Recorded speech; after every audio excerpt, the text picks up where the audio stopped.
The elephant in the room. Have you ever heard that expression? The elephant in the room is the thing that is being ignored. The very obvious thing that is being ignored. And one of the biggest elephants in the room to me about what happened in 2020 and 2021 is that the protests that happened in 2021, especially one of the protests in London, which had well over 1 million people, I would say, and more. It wasn't just the scale of it; it was the fact that everyone there was very, very passionate. So it was a huge moment in England's history, I would say, and the world's history, right?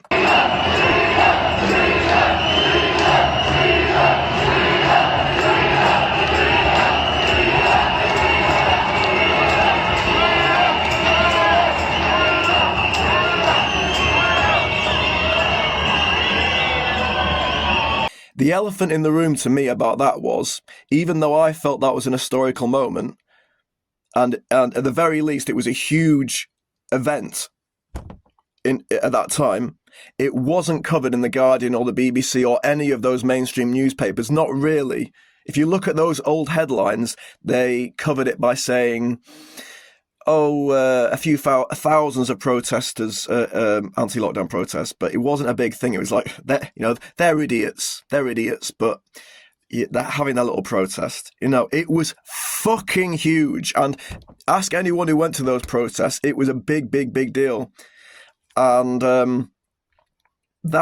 after that, it was after that I really woke up. I mean, I woke up before that to what was going on, because I was like, this is nonsense. You can't just turn a democracy into a communist fascist country overnight. But it was after that protest when I went home and I was wondering whether my parents and my friends were going to read that in the newspaper, and they weren't aware of it. And that really showed me how the media control people. There's so many elephants in the room from that time, actually. I'm surprised more people have not noticed. I mean, another big one was that all the people that didn't take the VCINE, they're still alive. I thought the whole reason why we went on lockdown and why we had these V mandates and all these restrictions was for our health.